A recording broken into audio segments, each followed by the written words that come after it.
kalau atlet ini harus selalu di-prepare, harus selalu siap. Mereka walaupun dengan adanya gitu, pandemik ini tetap bagaimana caranya mencuri waktu atau juga bahkan nyari tempat-tempat yang aman di mana untuk mereka untuk latihan bersama. Itu pelatihan Nah, gitu ya.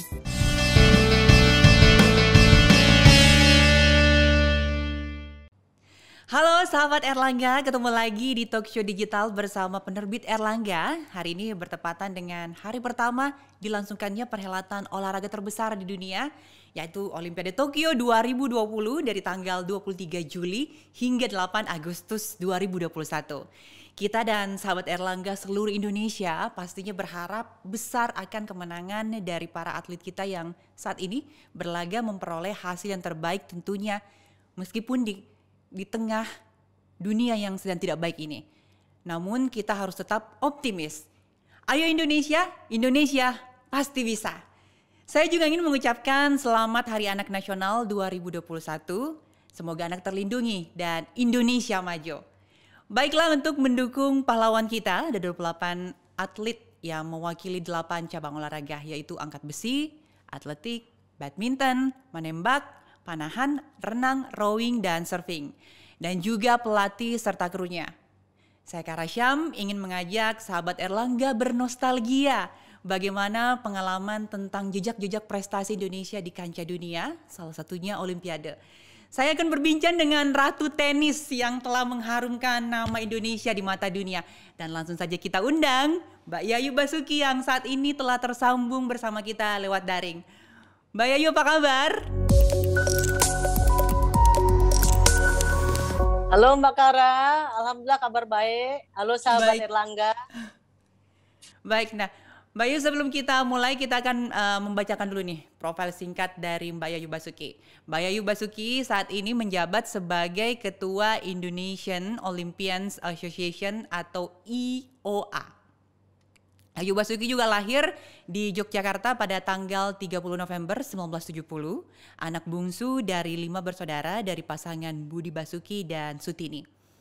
Beberapa gelarnya untuk WTA Women's Tennis Association pada nomor perorangan yang pernah dimenangkan antara lain Pattaya Open, Malaysia Open, Indonesia Open, hingga China Open.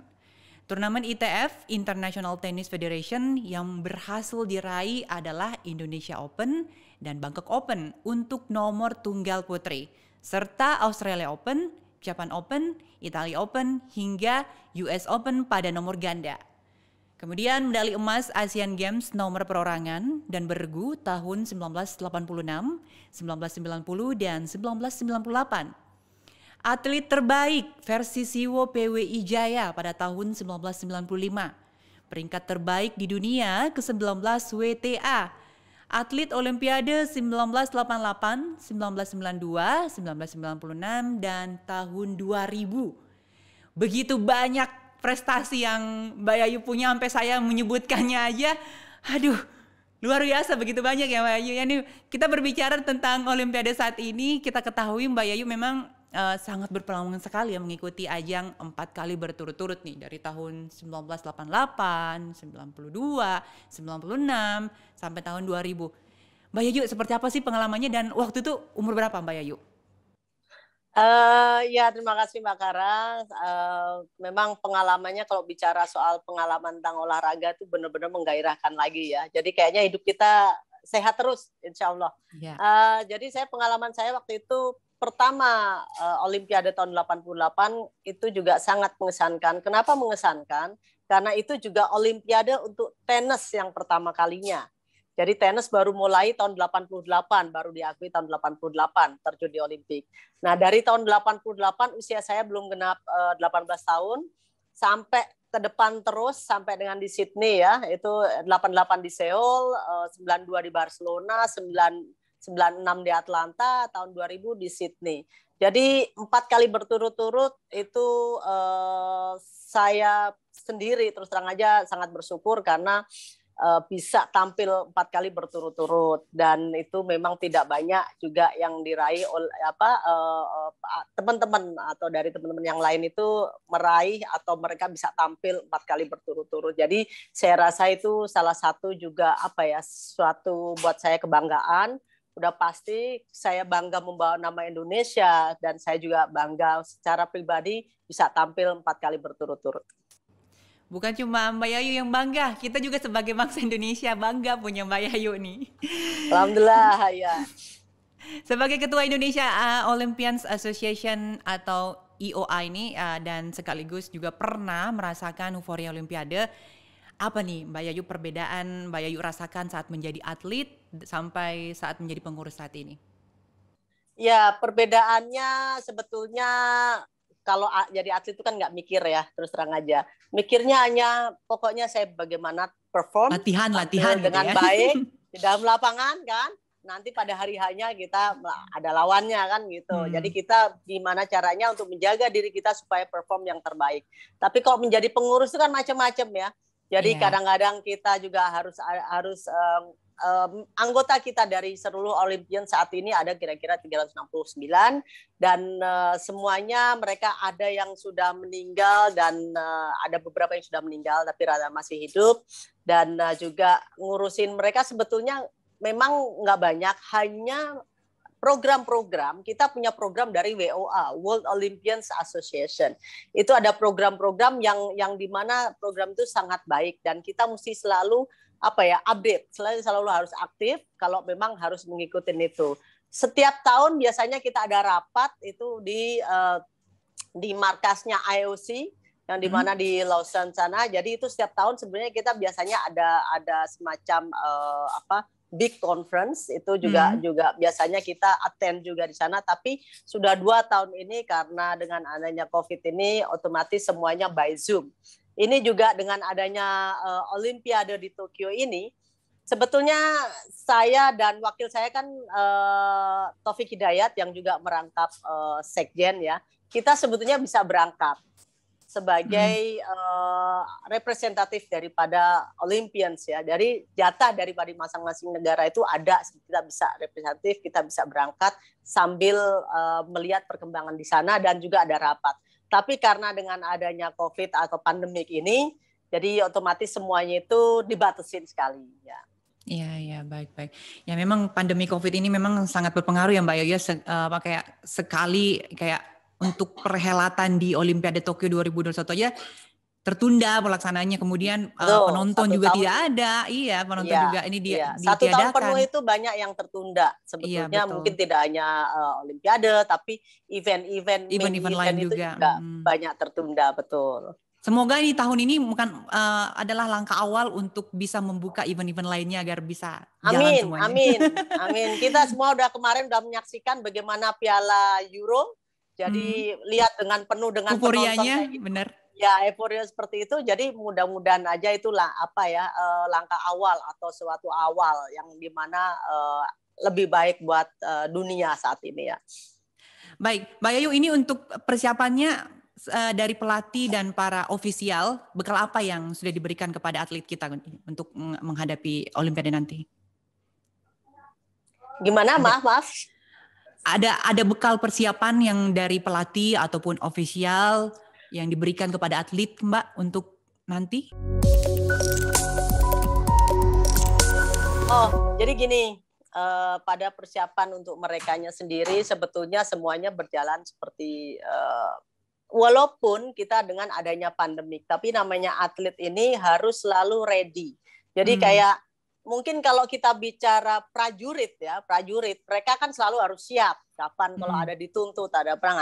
Sama juga kalau atlet ini harus selalu di-prepare, harus selalu siap. Mereka walaupun dengan adanya pandemik ini, tetap bagaimana caranya mencuri waktu atau juga bahkan nyari tempat-tempat yang aman di mana untuk mereka untuk latihan bersama. Tetap latihan. Tetap. Jadi tidak ada yang namanya karena pandemik semuanya absen. Ada beberapa hari mungkin kalau yang sangat krusial ya mungkin ada waktunya istirahat. Tapi dalam masa persiapan mereka tetap semuanya. Mereka ada pelatnas masing-masing. Contoh yang lalu kayak di bulu tangkis ada pelatnasnya di Cipayung sendiri. Seperti angkat besi mereka juga punya tempat untuk pelatnas sendiri. Jadi saya rasa persiapan mereka semuanya sudah sangat baik dan mudah-mudahan mereka bisa membawa pulang juga hasil yang terbaik. Baik. Ini untuk Olimpiade Tokyo saat ini sangat unik nih ya. Tidak ada penonton seperti penonton yang tadi saya sebutkan. Terus kemudian tentunya tidak ada dukungan langsung di lapangan. Jadi euforianya kurang dapat nih dari supporter dari para atlet-atlet kita. Hal ini mungkin berpengaruh terhadap kontingen Indonesia nih, Mbak Yayu. Kira-kira apa saran untuk rakyat Indonesia supaya tetap bisa mendukung pahlawan kita? Pertama yang kita harus dukung doa. Udah pasti ya, kita coba doakan mereka bersama dan supaya kita juga mendoakan supaya situasi semuanya ini jauh lebih kondusif. Yang ketiga, masing-masing memang kalau bicara bagaimana penampilan daripada atlet, kita kan bisa lihat di TV nantinya. Jadi saya rasa euforia ya udah, euforianya di rumah masing-masing aja. Kita euforianya di rumah aja dulu ya. Seperti biasa kan kita kalau nonton bulu tangkis itu kan teriak-teriak, kita euforianya kita teriak-teriak di rumah walaupun kadang-kadang sambil gemes-gemes kan gitu ya. Jadi dukungan yang paling penting saat ini adalah doa supaya mereka bisa tampil baik, doa juga supaya mereka tetap sehat-sehat selalu. Tapi kalau Mbak Yayu sendiri sebagai atlet tanpa adanya penonton dengan adanya penonton itu berpengaruh nggak sih?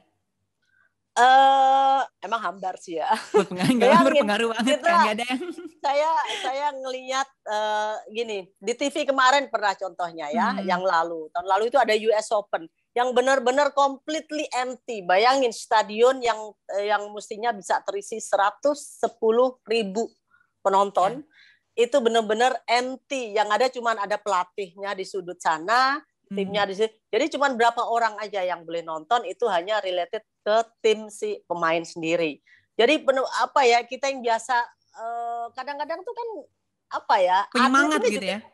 Atlet ini kan kayak show juga ya gitu ya. Betul, jadi kadang-kadang kita tuh juga ada yang nyemangatin, ada penonton itu makin semangat. Betul. Tapi dengan nggak adanya penonton ini ya mau nggak mau memang harus diri sendiri yang harus menyemati. Tapi di situ juga ada tim ya, mungkin saya rasa tetap ada tim, tetap ada pelatih, mereka yang bisa supaya gimana caranya menyemangatin para atletnya. Iya, setidaknya memberikan yel-yel, ayo semangat Indonesia, semangat. Iya, bisa, ya betul-betul. Paling tidak memberikan masing-masing itu kan pasti ada bagaimana cara menyemangatin atletnya masing-masing ya, dari pelatih ya.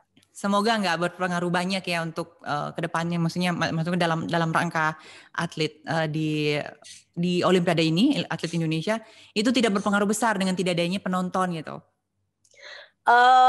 Kalau berpengaruh atau enggak, semuanya kena imbasnya, semua kena dampaknya. Jadi betul-betul yang masing-masing saya rasa seorang pemain bisa mengatasi atau seorang atlet ya itu bisa mengatasi hal itu. Bahkan kan ada atlet yang harus dibutuhkan konsentrasi tinggi. Contohnya angkat besi. Angkat besi kan kalau disorakin pada saat mau ngangkat nggak mungkin kan, pasti akan silent, harus silent. Sama halnya tenis juga gitu. Tenis kalau begitu setiap mau mulai pasti harus silent. Jadi itu di situ saatnya kita memang jadi ada plus minusnya ya Mbak Yayu ya. Semuanya ada plus minusnya ya. Baik, kalau harapan untuk para atlet ini dari Mbak Yayu sendiri dalam berlaga di Olimpiade saat ini apa nih harapannya nih?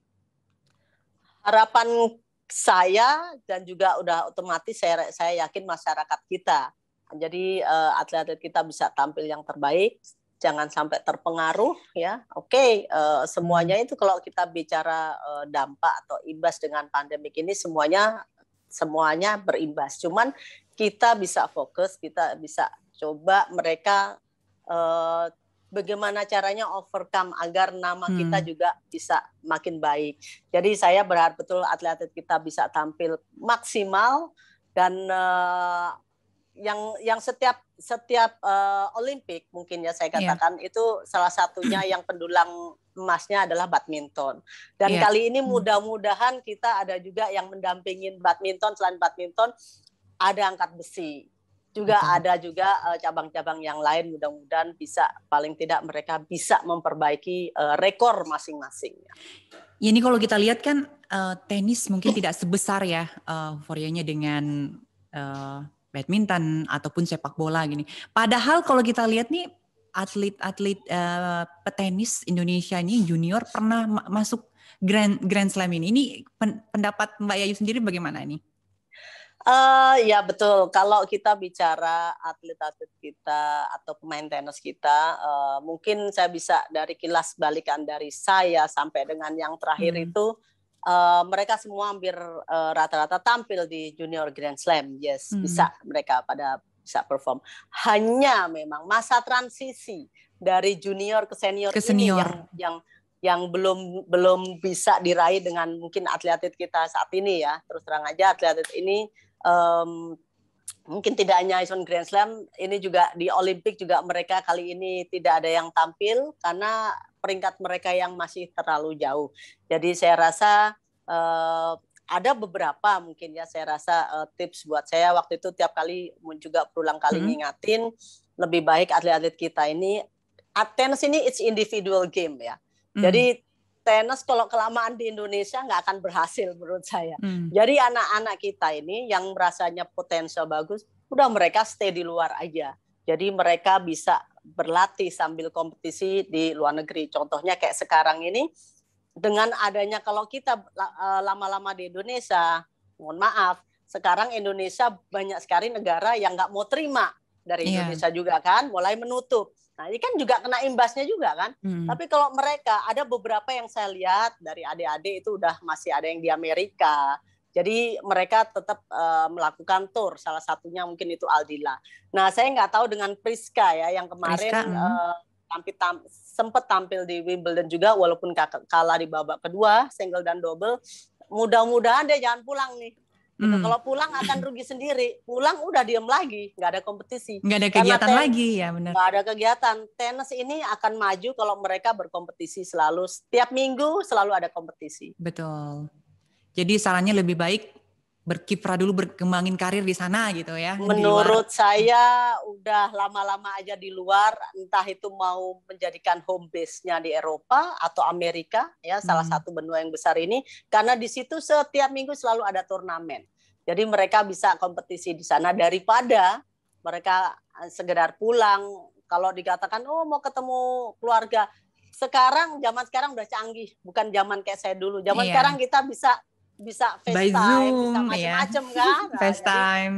Dulu boro-boro, saya telepon aja susah kan, mahal sekali apalagi. Sekarang semuanya udah serba mudah ya. Iya benar-benar. Baik Mbak Yayu, kita kembali lagi nih ke perjalanan sukses Mbak Yayu nih. Bagaimana awalnya nih Mbak Yayu nih bisa tertarik bermain kayak sampai benar-benar menekuni olahraga tenis nih? Apa yang memotivasi?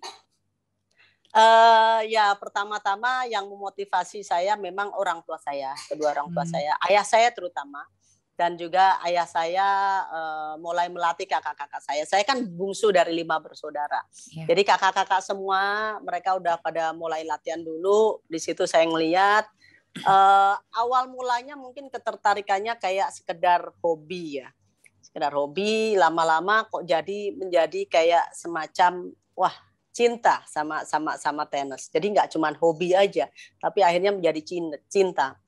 Dan saya akhirnya menjadikan bahwa tenis ini menjadi profesi saya. Jadi bisa dikatakan way of living kan gitu.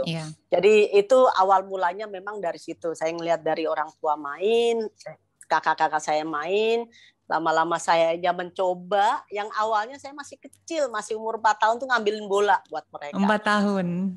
5 tahun, nah itu akhirnya lama-lama saya pegang racket, terus kebetulan di lapangan itu kan di samping rumah, itu ada tembok, saya mukul dulu di tembok. Nah, di situ yang saya bilang feelingnya yang tadinya mungkin masih perlu dukungan dan dorongan dari orang tua, tapi lama-lama jadinya menjadikan tenis ini menjadi dunia saya. Waktu itu siapa yang paling mendukung? Orang tua saya, kedua orang tua ya, bukan kedua orang tua saya. Ayah saya mendukung tuh di dalam lapangan. Ibu saya mendukung yang menyiapkan makanan dan gizinya. Jadi saling bekerja sama gitu ya. Saling kerjasama, karena seorang atlet harus didukung dengan gizi yang baik. Iya betul sekali. Selain memang performa bagus, makanan juga sangat penting nih, Mbak Yayu. Sangat penting kan, asupan itu nomor 1 juga. Betul sekali. Ini kan kalau kita lihat nih, olahraga tenis ini bukan olahraga yang murah ini Mbak Yayu. Ini kan mahal tuh. Ada siapa kira-kira yang saat itu yang memodali, apa dari keluarga atau mungkin dari ada dari luar yang mungkin mau medali atau mungkin dari hanya keluarga sendiri aja atau gimana? Awal mula udah pasti dari keluarga. Awal mula dari keluarga sampai dengan akhirnya saya hengkang ke Jakarta, masuk ke Ragunan ya, sekolah di Ragunan. Di situ kan otomatis di bawah naungan negara sendiri, pelatihnya ada Ibu Min. Nah, dari situ mungkin masih dibilang peranan negara itu baru sepersekian persen.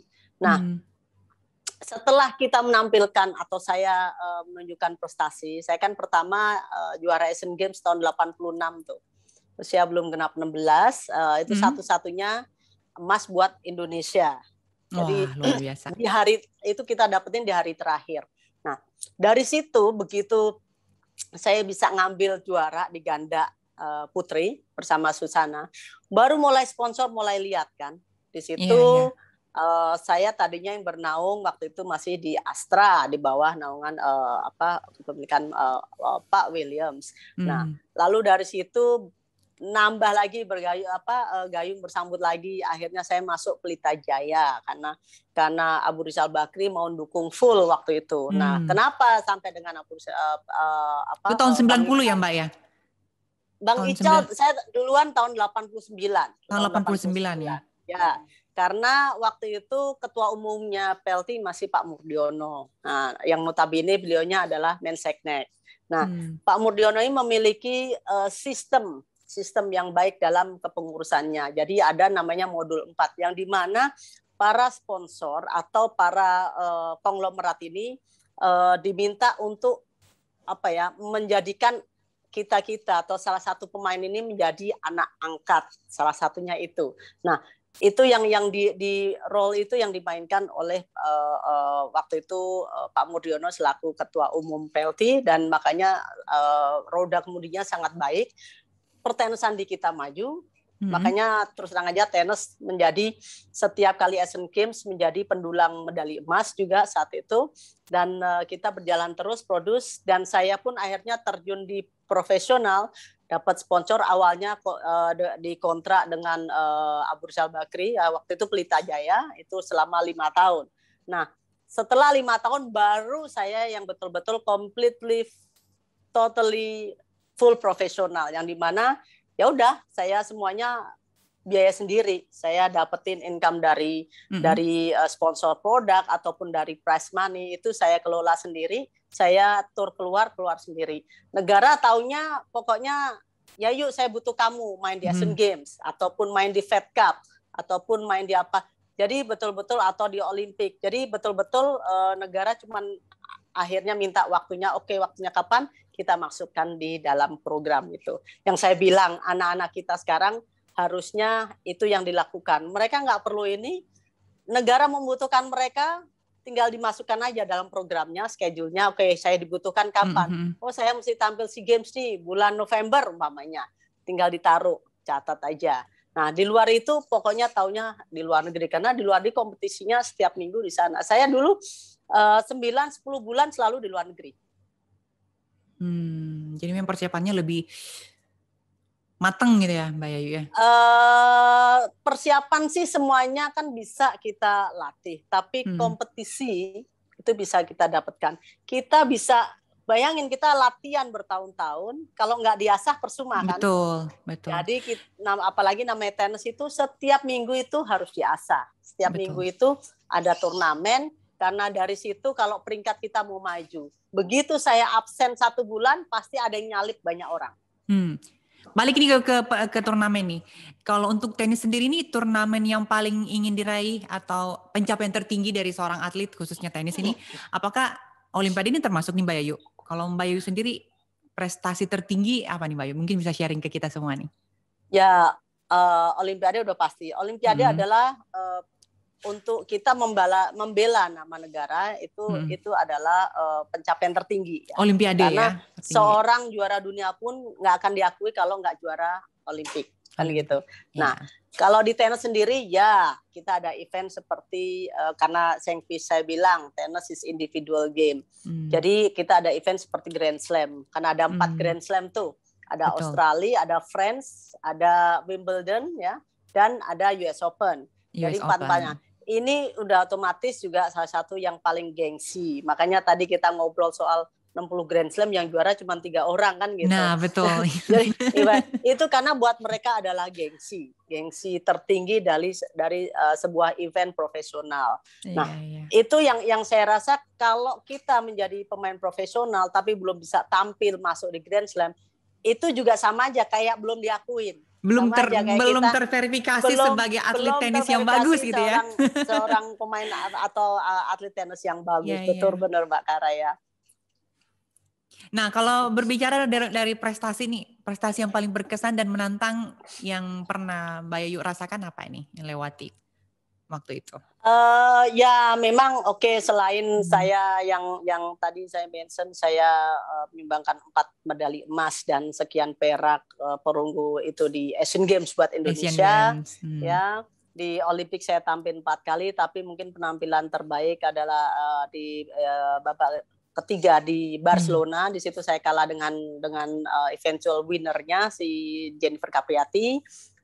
Saya udah bikin kejutan juga di situ ngalahin seorang Mary Pierce segala macam di Barcelona. Saya rasa pencapaian terbaik. Dan kalau bicara untuk prestasi-prestasi pribadi, selain tadi memang saya ada 6 title di WTA untuk tunggal, 9 title di WTA untuk ganda, termasuk Canadian Open, Virginia Slim Los Angeles segala macam. Nah, itu juga ada pencapaian di tunggal. Memang belum sampai juara karena saya kalahnya dengan Seles waktu itu, yang Monica Seles. Monica Seles dia seorang juaranya. Saya kalah di semifinal kayak di Canadian Open, lalu di Manhattan Beach juga saya sampai di semifinal. Jadi ada beberapa yang mungkin memorable saya rasa, dan itu makanya yang akhirnya tenis itu diakui di tenis Indonesia khususnya ya. Mereka mulai mengakui bahwa ada pemain tenis dari Indonesia bagus gitu. Mereka tidak akan mengakui kalau seorang pemain tenis hanya dari kita, hanya juaranya hanya sekedar ya itu kan karena di native country mereka di ASEAN kan gitu. Sebelum kita betul-betul mengakui kita berprestasi baik di benua mereka. Betul sekali. Kalau dengan seperti ini, Mbak Yayu pernah masuk juga menjadi anggota dari A Club ya, karena saya pernah quarter final di Wimbledon. Akhirnya saya dapat kita menjadi members final 8 club namanya. Nah itu saya dapat di Wimbledon dan US Open, karena US Open saya pernah semifinal di ganda. Oke, baik nih. Ini kan kalau balik lagi, ini kita mau ngulik-ngulik lagi nih, julukan Mbak Yayu ini banyak sekali nih, diantaranya ada forehand Bazooka, kemudian Ratu Tenis, terus yang paling terkenal ini The Jaguar of Asia. Nah, bahkan ini tadi juga saya sempat mention masuk di anggota dari A Club. Ini bisa dijelaskan nih bagaimana cara pencapaiannya ini semuanya. Kenapa bisa dijuluki seperti itu gitu?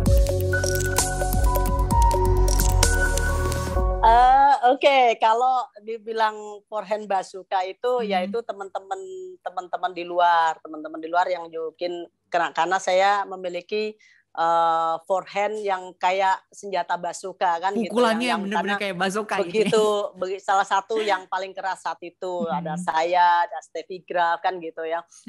Saya dijulukin bazooka. Kalau Jaguar of Asia itu dapat julukannya itu waktu saya tampil di Pattaya. Waktu saya itu setiap round saya kan saya non unggulan, mungkin bahkan fit up-nya paling bawah ya, karena peringkat saya baru mulai nanjak. Nah, saya non unggulan, setiap round saya ngalahin unggulan yang dimana mereka peringkatnya jauh di atas saya, sampai dengan saya ngalahin juga peringkat pertama waktu itu Katarina Lindqvist dari Swedia. Nah, itu setiap round saya ngalahin mereka. Setiap itu kan kita harus ada press conference ya, ada media ya. Jadi setiap kali press conference mereka yang memberi saya julukan this is the Jaguar of Asia. Karena karena saya dianggap satu-satunya dari Asia yang tampil memukau dan akhirnya menjadi juara. Dan itu turnamen profesional pertama di Thailand atau di Pattaya, dan saya dari ASEAN yang pertama yang mampu menjuarai di situ. Nah, itu juga mewakili jangankan Indonesia yang saya rasa, tapi kalangan ASEAN seperti Thailand aja mereka sangat bangga. Sampai itu tahu nggak? Sampai tahun selanjutnya itu Mbak ada kayak mereka di restoran itu kan selalu ada apa namanya ya, tatakan buat makan itu sampai ada gambar saya. Wah. Di banner-banner keluar dari airport itu udah Luar banyak biasa. lagi gambar saya. Jadi itu kebanggaan mereka aja itu betul-betul saya ibaratnya bisa mewakili gitu. Saya sampai dengerin saya merinding nih Mbak Yayu, kayak segudang prestasi sampai bener-bener begitu dihargainya di kancah Iya, jadi internasional. saya betul-betul waktu itu memang waktu itu ASEAN mereka sangat bangga ya, di Thailand, di Malaysia mereka sangat bangga dengan saya. Makanya ada itu semuanya julukan-julukan itu keluar. Kalau Final Eight members yang saya tadi jelasin bahwa Final Eight members kita harus dapatkan kalau kita achievement kita paling tidak quarter final tunggal untuk di Grand Slam atau semifinal ganda untuk di Grand Slam. Jadi kalau kita belum masuk sampai round situ, nggak akan pernah namanya dapat julukan Final Eight Members Club. Nah, gitu. kalau dalam anggota A Club itu sendiri, yang paling Mbak Yayu kayak mungkin ini adalah yang bisa mengalahkan saya gitu. Ini adalah jagoan di antara kami semua. Siapa gitu kira-kira di saat itu? Wah, terus terang aja kalau dibilang jagoan banyak ya. Banyak. Mungkin tapi ada yang paling gitu. Salah satu yang paling saya segenin salah satunya sebetulnya Monica Seles. Monica Seles yang sempat karena kalah waktu itu ya. Iya, jadi saya itu paling susah kalau lawan Monica Seles. Dia kan kidal ya. Iya, tapi lebih ke tangan dua sebetulnya. Oh, kiri nah, kanan sedangkan ya, jadi sedangkan kita itu namanya pemain kalau latihan selalu ada precision target. Semakin saya merobek bola atau merobek lapangan, itu bolanya akan makin sulit lagi kembalinya. Itu seorang Monica Seles. Jadi saya terus terang aja salah satu yang mungkin saya bilang saya paling nggak suka untuk lawan, nah salah satunya Monica Seles. Tapi Monica kalau Seles, yang lain-lain fine, saya bisa masih bisa rame, lah ya, masih bisa. Saya masih bisa, bahkan bisa mengalahkan kayak lawan Lindsay Davenport, Amelie Morris, saya pernah ngalahin mereka, lawan luar Huber, biasa, Madalena atau Sabatini, itu saya pernah mengalahkan mereka. Tapi kalau Monica Seles terus terang aja memang outstanding, saya bisa. Wah, luar biasa. Saya yang dengerin saya merinding-rinding di sini saking bangga. Terima kasih. Saya bisa ngobrol-ngobrol sama seorang legend. Baiklah, yuk kita sedikit ke ranah kehidupan pribadi ini. Nah, selain prestasi tenis kan tadi udah disebutin nih, terus kita tadi ngobrol-ngobrol Olimpiade. Nah, sekarang kita ke kehidupan keluarga nih. Mbak Yayu adalah seorang istri dari Suryadi yang merupakan pasangan ganda Mbak Yayu juga kan. Ini bisa dibilang kayak semacam cinta lokasi Mbak ya. Gimana tuh? Boleh dicerita sedikit nggak mengenai keluarganya? Kayak untuk Mbak Yayu, untuk anak Mbak Yayu mungkin Yarinara Sebio ya, siapa namanya? Yarinara Sebio Suryadi. Iya. Ya, emang kira-kira benar mungkin akan ngikutin jejak Mbak Yayu juga nggak nih? The next jadi Mbak Yayu. Jadi gini, iya memang kalau dibilang apa ya, cinlok ya, bisa juga. Karena terus terang aja, yang saya bilang kita dulu itu selalu ada pelatnas ya, pelatihan nasional. Ya, otomatis kan kita jarang. Kalau anak-anak muda sekarang kan, waduh, mereka maunya pergi kemana-mana, ya kan, hangout. Kita tidak mengenal dunia itu. Jadi otomatis yang kita lihat ya itu aja kan gitu. Iya. Jadi saya rasa mungkin bisa dibilang kita juga sama-sama cinlok ya. Jadi dan merasa kecocokan itu ada, dan juga saya merasa bahwa mendapat dukungan ya untuk lebih maju dan lebih maju. Jadi kita sebetulnya saling mendukung secara prestasi di situ. Iya, itu dengan suami saya saling mendukung. Betul. Walaupun terus terang aja waktu kita juara, waktu berpasangan juara di Asian Games itu kita belum pacaran. Kita baru mulai pacaran, saya kira-kira usia 22 kalau nggak salah ya, tahun 92. Itu mulai kita benar-benar serius untuk menjalani suatu hubungan. Mulai ada chemistry gitu ya. Dapat chemistry-nya kan, atau udah nggak aneh-aneh ya udah pacaran jalanin, walaupun itu juga ketemunya atau nggak ketemunya lucu aja, pacaran itu lewat Gimana tuh? Kalau sekarang kan enak banget tuh, ada WA, ada FaceTime ya semuanya. Kita dulu pacaran lewat fax. Karena lewat saya kan tour terus. Oh, lewat teks. Fax. Fax. Oh,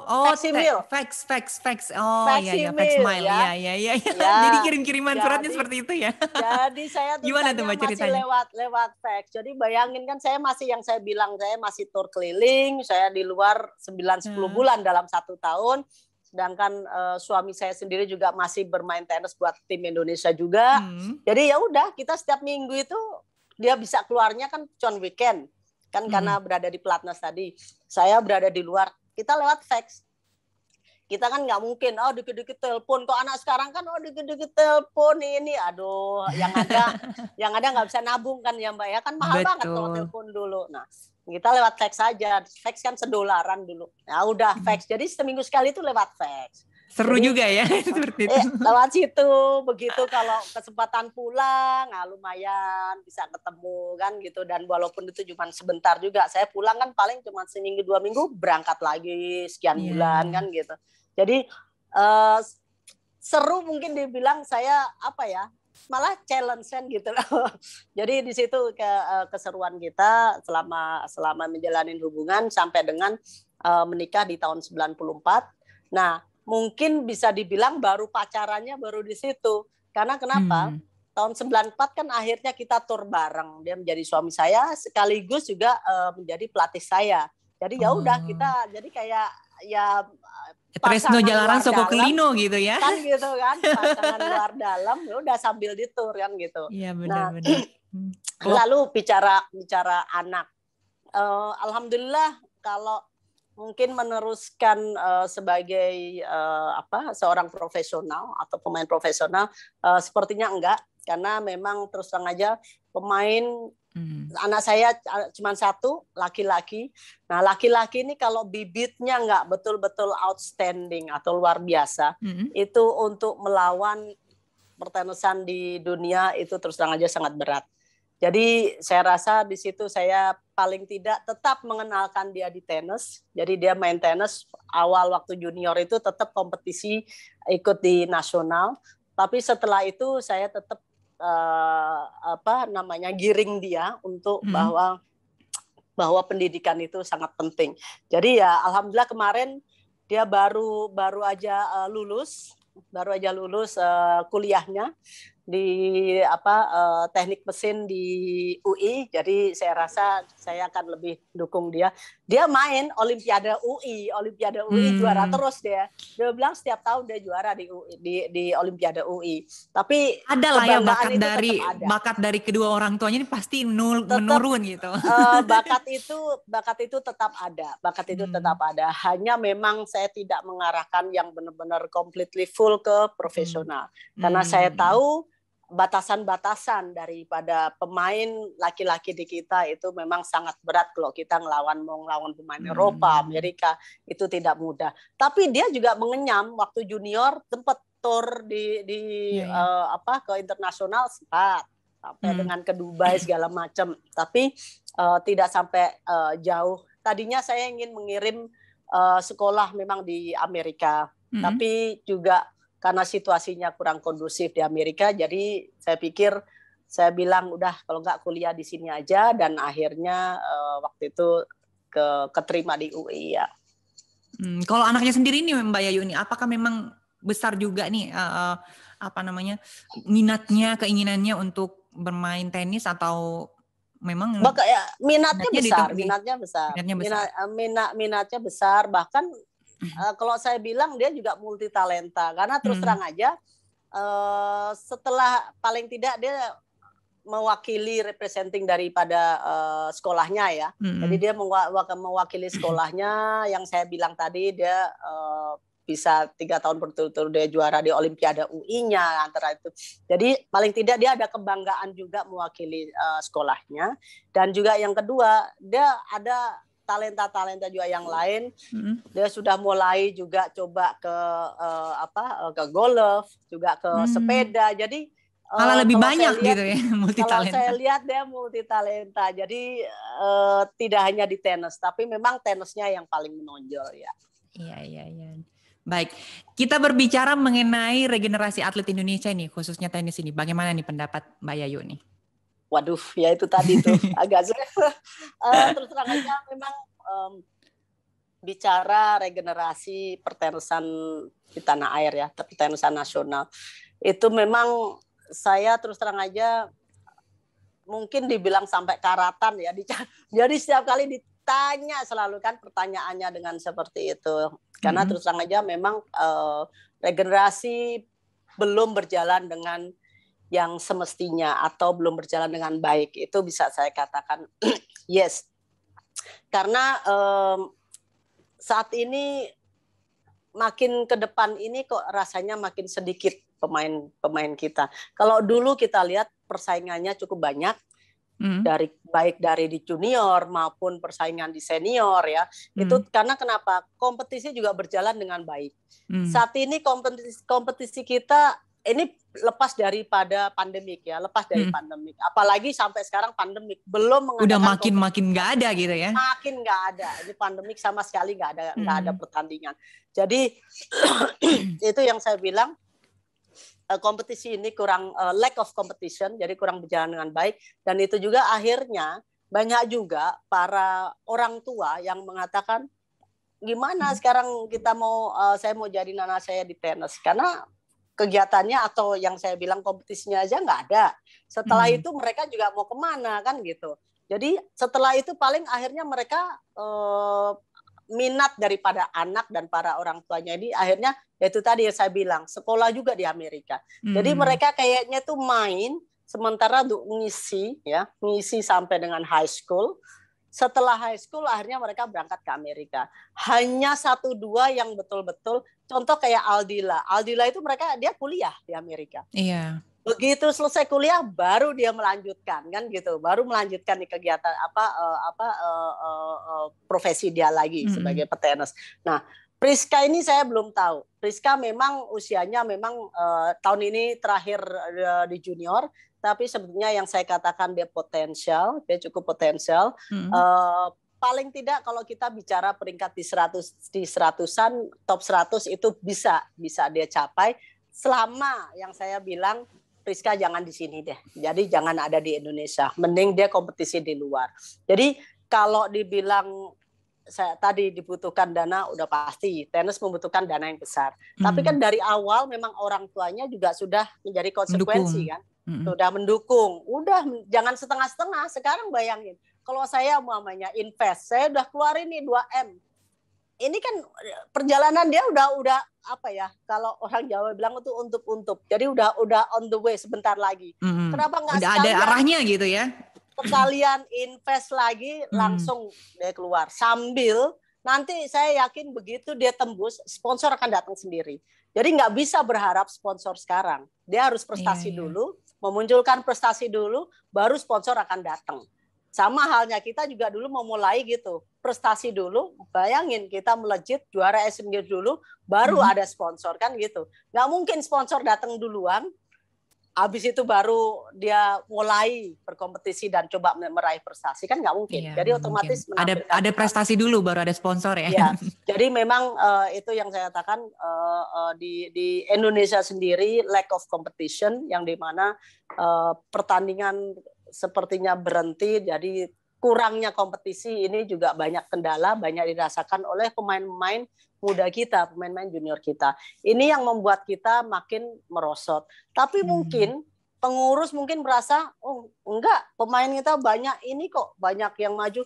Tapi kan kalau kita sebagai saya mantan pelaku, banyak juga masyarakat yang melihat.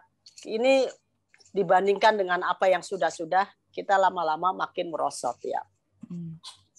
Untuk menanggulanginya itu seperti apa Mbak Yayu? Ada mungkin solusi dari Mbak Yayu biar olahraga tenis ini bisa nggak merosot lagi gitu, bisa bangkit lagi seperti di eranya Mbak Yayu gitu. Ya mungkin... tadi yang saya bilang kompetisi ini nggak boleh berhenti. Kompetisi ada macam-macam. Ada kompetisi antar sekolah, ada kompetisi antar klub. Ya. Jadi harus dibangkitkan kembali lagi ya? Harus dibangkitkan kembali. Kompetisi antar komunitas. Jadi ini kalau ini bisa kita jalankan, bayangin salah satu aja deh, katakanlah antar klub. Ini semuanya nggak ada yang jalan, ya. Semuanya nggak ada yang jalan. Ini kalau kita salah satu ada yang bisa jalan, antar klub aja ya, itu bisa dikembangkan lagi. Lalu dari antar klub menjadi pertandingan event-event nasional yang lain. Jadi intinya memang kompetisi kita yang nggak ada. Jadi ini yang anak-anak kita nggak mungkin mereka latihan, tapi mereka tidak ada kompetisi. Jadi mereka merasa buat apa saya ngasah-ngasah tapi kalau nggak pernah ada pertandingan gitu. Betul. Jadi nggak pernah ingin memperlihatkan bahwa saya seorang juara. Bagaimana ingin memperlihatkan seorang juara nggak pernah ada pertandingannya kan? Tidak ada pertandingan, betul. Ini jadi minimnya kompetisi ini yang salah satunya menjadi kendala menurut saya. Nah, dari situ nanti akan tersaring kompetisi semua dalam negeri. Begitu mereka semuanya akan tersaring, siapa yang sekiranya bisa go internasional atau go ke profesional. Itu baru kita bicara untuk pemain itu bisa mencari home base di luar negeri. Setidaknya diberikan dulu panggung-panggung untuk kancah lokal. Di dalam gitu negeri ya. sendiri dalam udah negeri, pasti harus diberikan panggung. Ya, yang seperti saya bilang, apalagi anak-anak kita sekarang. Dulu kita aja tanpa dilecut, ibaratnya mau latihan sendiri kan gitu. Kalau anak-anak sekarang kita umpamanya kita lecut, ayo latihan. Pertandingannya nggak ada. Nanti bilang begitu. Betul, gitu loh. betul. Jadi anak sekarang kan lebih kritis. Jadi kita juga harus memberi, selain mendukung, mendorong dan memberi contoh, tapi juga memang ada gitu sasarannya. Nah, mengenai masalah diberikannya fasilitas nih, kan saya mendengar nih Mbak Yayu punya sekolah nih, Yayu Basuki Tennis Academy.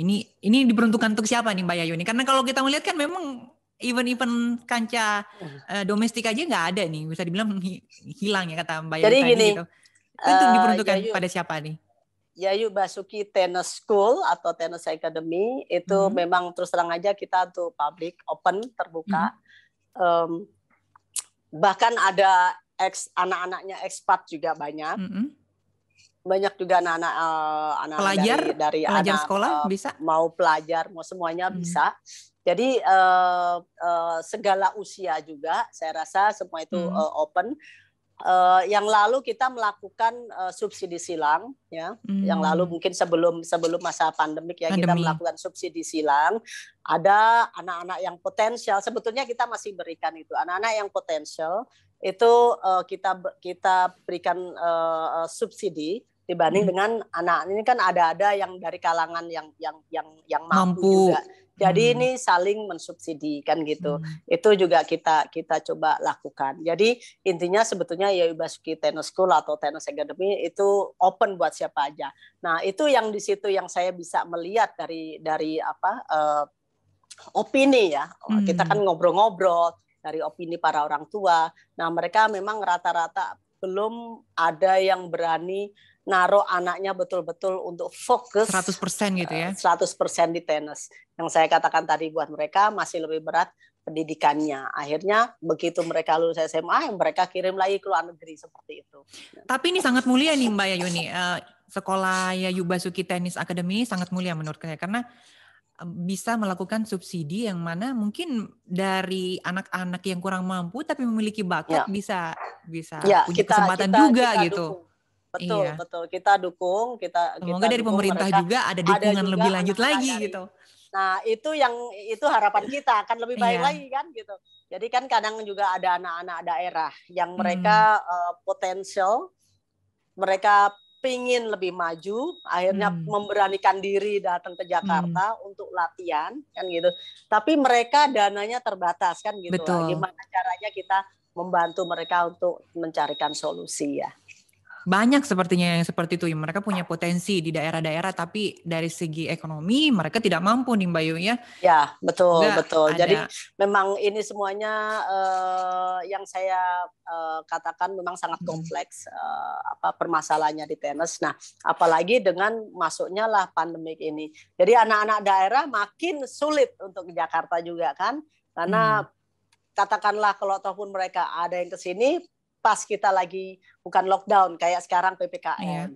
Jadi otomatis kan ini batasan-batasan yang memang ya ini semua memang ujian buat kita semuanya. Betul. Saya rasa itu ya kita harus hadapi. Banyak juga yang lebih susah kan gitu ya. Tapi kita tetap mencoba untuk standing dalam arti ya begitu kalau udah lepas dari PPKM kita adakan lagi walaupun sebelum PPKM kemarin itu udah mulai sebetulnya cukup lama kan pernah juga PPKM sebelumnya, nah, udah mulai lama dengan prokes. Jadi dalam satu lapangan itu dibatasin. Makanya kenapa sekarang tenis itu menjadi salah satu cabang olahraga juga yang digemari karena juga distancing kan gitu. Jadi satu lapangan itu dibatasin untuk hanya boleh maksimal 5 anak. Itu pun juga distancing. Nah, ini yang memang dengan aturan prokes yang ketat ini yang kita juga coba jalankan di luar PPKM. Baik Mbak Yayu. Ada tips nggak untuk sahabat Erlangga biar bisa sukses nih seperti Mbak Yayu nih? Para sahabat Erlangga, tips-tips untuk menuju sukses ya salah satunya adalah bila ada kesempatan jangan sia-siakan kesempatan itu karena kesempatan itu belum tentu datang dua kali. Yang kedua, kita ingin menjadi seorang juara itu hanya satu. Jadi betul-betul tampilkan kalau memang sahabat Erlangga ada yang betul-betul tertarik menjadi seorang atlet, mereka harus betul-betul all out dan jadilah yang terbaik. Kan itu seorang juaranya satu. Iya, betul. Jadi saya rasa, saya yakin para sahabat Erlangga ini kalau banyak yang lihat, mereka mudah-mudahan perbincangan kita bisa memotivasi mereka, selain juga bisa menginspirasi. Karena saya tahu Erlangga Channel ada channel inspiratif kan gitu. Jadi mudah-mudahan dari situ semuanya ide-idenya bisa mendapat inspirasi ya. Baik, ada pesan yang ingin disampaikan mungkin dari Mbak Yayu kepada generasi Indonesia? Untuk generasi Indonesia tetap berjuang, tetap semangat, optimis bahwa kita akan lebih baik. Jadi kita semuanya berjuang, berusaha bersama-sama dan saya rasa kita yang kedepannya yang akan datang kita akan lebih baik dan itu harus diwujudkan kita bersama-sama. Kita harus tetap optimis karena ada juga yang merasa aduh begini, aduh begitu, enggak. Kita harus optimis bahwa kita semuanya akan baik-baik saja dan kita juga harus optimis bahwa olahraga di kita ini akan berjaya nanti di Olimpiade gitu. Baik Mbak Yayu, terima kasih banyak Mbak Yayu sudah hadir di talk show dukung atlet Indonesia Olimpiade Tokyo 2020. Semoga sahabat Erlangga bisa mendapatkan inspirasi dan ilmu yang bermanfaat nih dari Mbak Yayu. Oke, baik Mbak Yayu. Sekian talk show ini. Terus saksikan YouTube Erlangga Inspirasi Channel karena kami masih punya banyak pembahasan lain yang tentunya sangat bermanfaat dan menarik untuk dibahas bersama. Semoga sahabat Erlangga semua selalu diberikan kesehatan dan jangan lupa tetap di rumah saja.